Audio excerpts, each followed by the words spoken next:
today's reading is going to be, how can you heal? Sometimes if you go through a breakup, you're like, how am I ever going to get over this person? Or go through rough times, you're like, is this pain going to be stuck with me forever? So how can you heal? We have 3 piles to choose from. The first pile is this blue speckled stone. I don't know the technical name for it. Second pile is, I don't know the technical name for this one either. I think I found it. So like a broken concrete. We'll call it a red rock. Okay, red rock. And then the third pile is an amethyst stone. Okay, so let's get on to the first pile, the blue speckled stone. How can you heal? I'm going to try to get these readings to you, but it is so hot. Summertime is here. We have the Page of Swords. It's like an oven, y'all. I turned off my fan so that y'all could hear me. We have the Knight of Pentacles. And we already have, okay, I'll stop talking about me. Back to you, okay? And then we have the Ace of Pentacles reversed. What else do we have? We have Archangel Gabriel. You have an important life purpose involving communication and the arts. Please don't allow insecurities to hold you back. I will help you. I get this card a lot. And we also have Lady de las Muertes, acceptance and equality. So I'm getting the sense that for pile number 1, there is some financial healing. We have 3 pentacles here. 2 pentacle cards here, and then this Lady de las Muertes is very Venusian energy. She is love and money, whether you like her or not. She's very Alexandria Ocasio-Cortez energy, Libra, but could also be talking about a Taurus that deals with money, especially because we have these pentacles.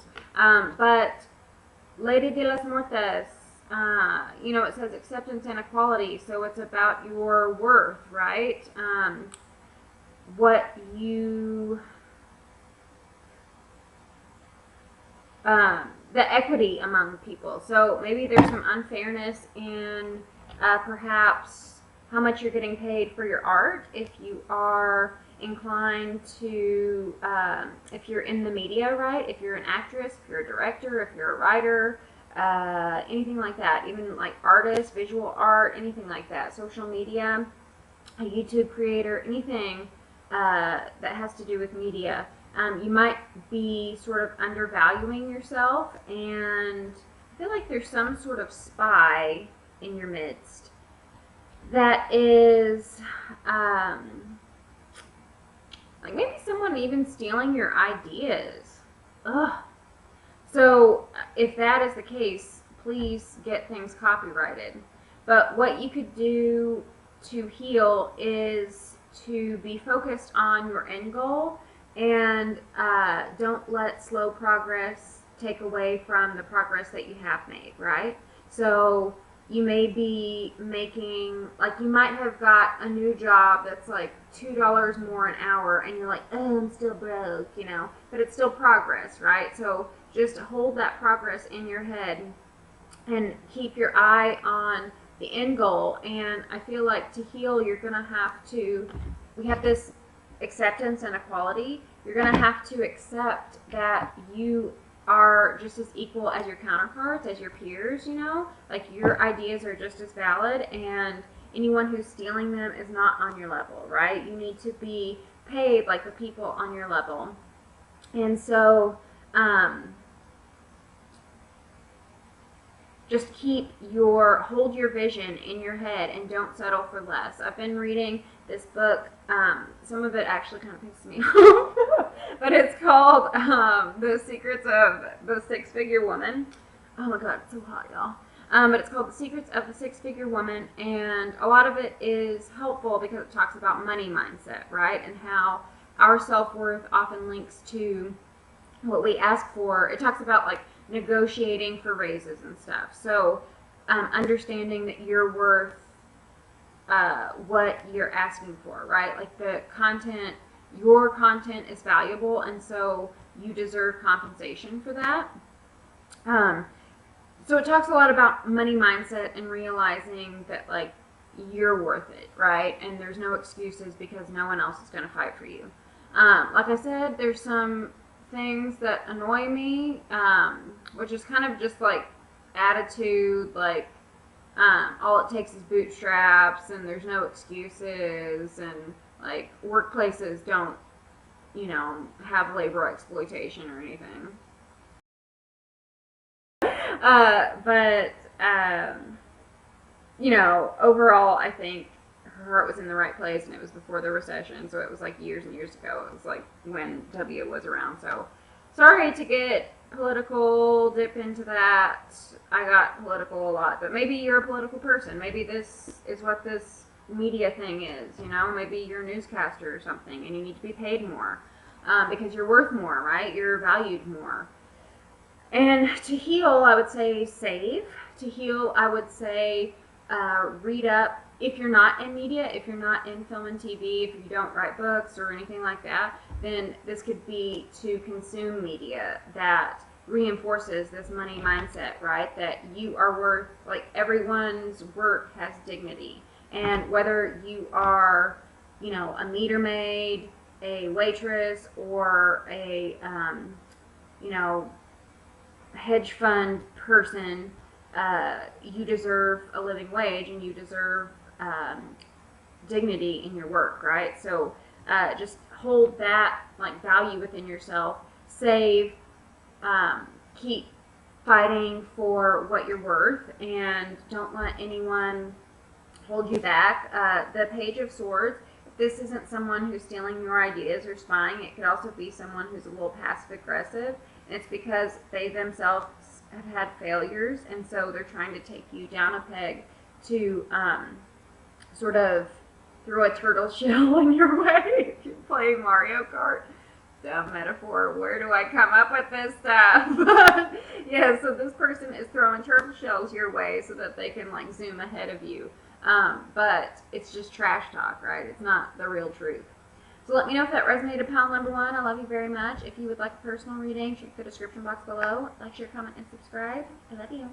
Bye.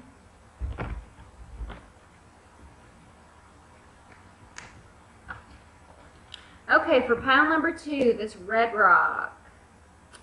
What do we have? Oh, dying, so hot. We have the Fool. We have the Three of Wands. We have the Seven of Cups. We have Vanessa. To make your decision, ask yourself which way brings me closer to my divine purpose and which takes me away from it. And then we also have Apple, risk and reward. That's exactly the message I was getting. I love it when it confirms. So yes, you have to take a risk. We have two cards about risk right here. And I feel like to heal, you're going to have to step outside of your comfort zone. You might have been like going over like, should I do it this way? Should I try this? No, I don't want to do this. No, I can't do that. What if this? So you've kind of been like playing with these fantasies of what you can do, how you can heal, how you can change your situation, but you've been making excuses. And you might not know where you're going. The Fool is just like, tra-la-la, I'm gonna walk off this mountain. God's got my back. So it doesn't matter, even if his friends or naysayers or just like looking out for him, trying to protect him, saying, don't jump off that cliff. He's still like, whatever. And God's got his back, so he's good. And even if he does make a mistake, he can pick himself up and turn it all around, right? So, and then with this Three of Wands is a card about, it's usually a card about waiting, but I'm feeling like adventure, right? He's looking off into this horizon, right? So, with the Fool and this Three of Wands, I'm getting the sense of like, you need to take more adventures, you need to take more risks, right? And I feel like with this whole excuses and sort of, chewing over this and that. Will it work? No, I can't do that. You're wasting time on your divine purpose. this says, with every choice you make, does it bring you closer to your divine purpose, right? And so you'll never know if you don't take that risk, if you don't take that leap of faith, if you don't just try, right? You might not get it right on the first time, but eventually if you keep trying different things, you're going to get a reward, right? So how to heal the situation is just to do something different than what you are used to, break out of your comfort zone, even if it's scary. Push through being scared, and you'll know what to waste time on and what not to waste time on, right? You may be playing it safe, like say you're in a job that pays well and you're playing it safe because, maybe you want to start like an ice cream business or something. But you're playing it safe because it's like, oh, I'll be broke for 2 years and I can't start that ice cream business. I got to pay off my debt. I got to do this, blah, blah, blah, blah. But the longer you stay in a place of not making any decisions at all, the more it takes you away from your divine purpose. Even if like an ice cream shop isn't your ultimate divine purpose, taking that risk will ultimately lead you to your divine purpose, right?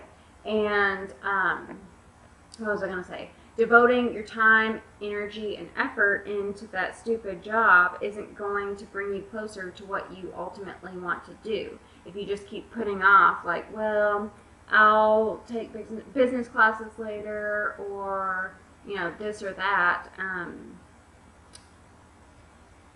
And you may have, like, detailed plans, right? I'm getting the sense that with this Seven of Cups, because you're so like cautious, that you have really thorough plans to carry this out. You just haven't put them into action because there's safety in planning it all out, sort of like fantasizing and making a blueprint of your life without actually building that life, right? So go out, take some risks. You might just get a reward from it. Otherwise, there's no reward, right? You can't win the lottery if you don't buy a ticket. So how to heal is to just try new things. Hope that resonated. I love you very much. If you would like a personal reading, check the description box below. Like, share, comment, and subscribe. I love you.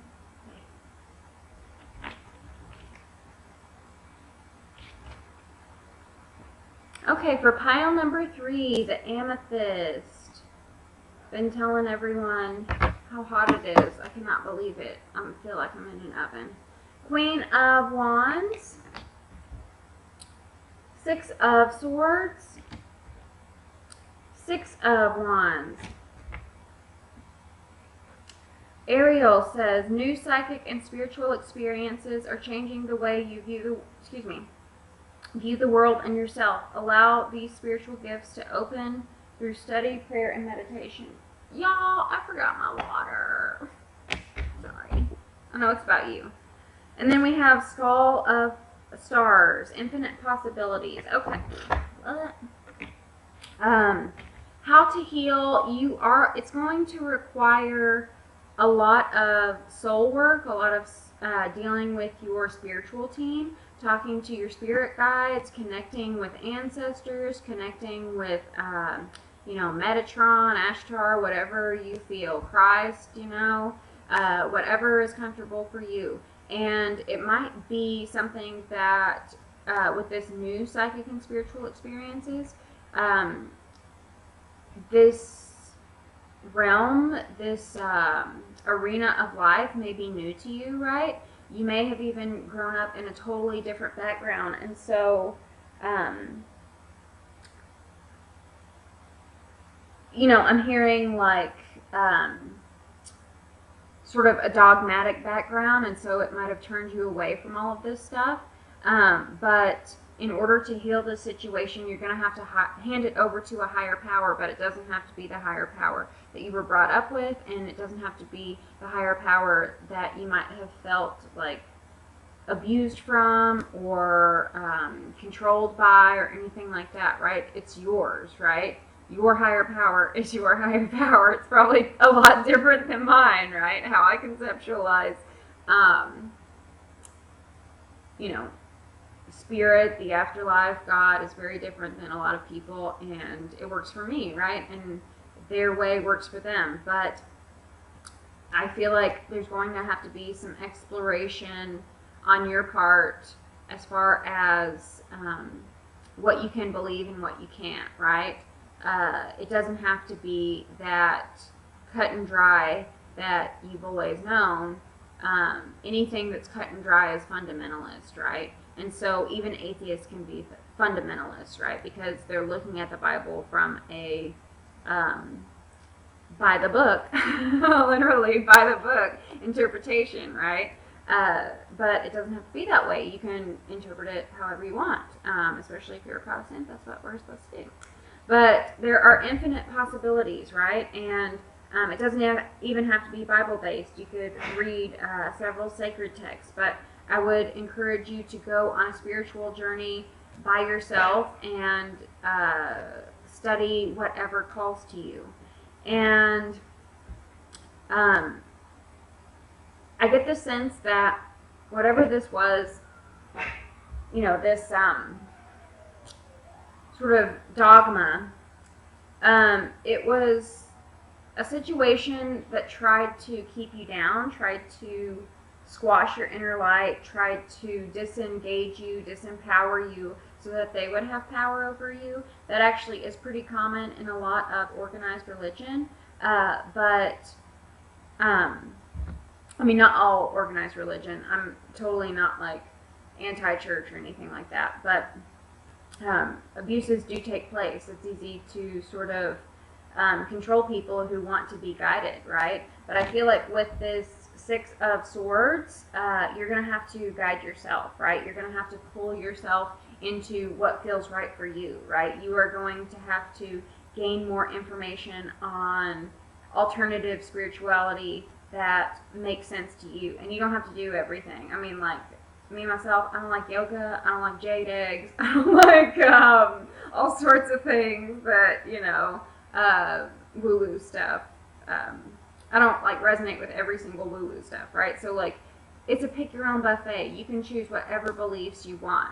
But the thing is that you're moving away from organizations, people, places, things that did not recognize you, that tried to push your inner light down. Because I feel like the Queen of Wands, she's very fiery, very fun, dynamic, like just lights up a room. And like, my cousin, she's actually a Southern Baptist preacher's kid. Her dad is a Southern Baptist preacher.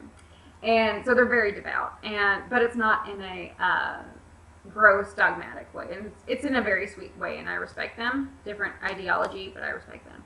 But she's actually a Sagittarius. This could be Aries, Leo, Sagittarius. But she's a Sagittarius, and she's a little firecracker. And you can tell, like, the light of God is within her, right? So this organization, they could see that you actually did have a big soul light, and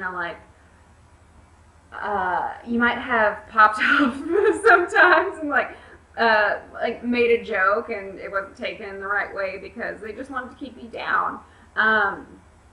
And it's because they recognized that you had an influence. I know I'm talking a lot about my personal life, but I am making a point. So even though I respect that side of the family, my cousin, she loves her daddy and she looks up to him, and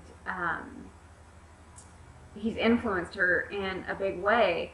But in their spiritual community, she can't be a preacher herself because she's a woman, right? And you're only supposed to take like commands from God or commands from men in their little world, right? It's such a disservice because she could really get a great message out to others, right? So it's a waste of this inner light because they try to keep that inner light down, but she's so big and fiery and bright that I think it's threatened, right? They're threatened of that light. They want the control. And I don't think her dad like actively wants the control, but it's just like culture thing that's been sort of ingrained in all of them, right? But everyone's missing out on her little firecracker wisdom, right? So as you learn more about this alternative way of believing in things, then you will gain more leadership within yourself, and you can be that light to others. And I don't know, I'm getting the sense, I mean, I'm reading for a lot of people, but I'm getting the sense that a lot of you are skeptics in this group. So it's just funny because it's like, if you're a skeptic, then it's like you hold more light than a lot of other people, and you're sort of like wasting it by being jaded by this, this group who controls you, who wants to keep you down and doesn't recognize you. And there are infinite possibilities out there, right? You can create your own life, and you can hold that influence, and you can be that light for others. So let me know if that resonated. I love you very much. If you would like a personal reading, check the description box below. Like, share, comment, and subscribe. I love you. Bye.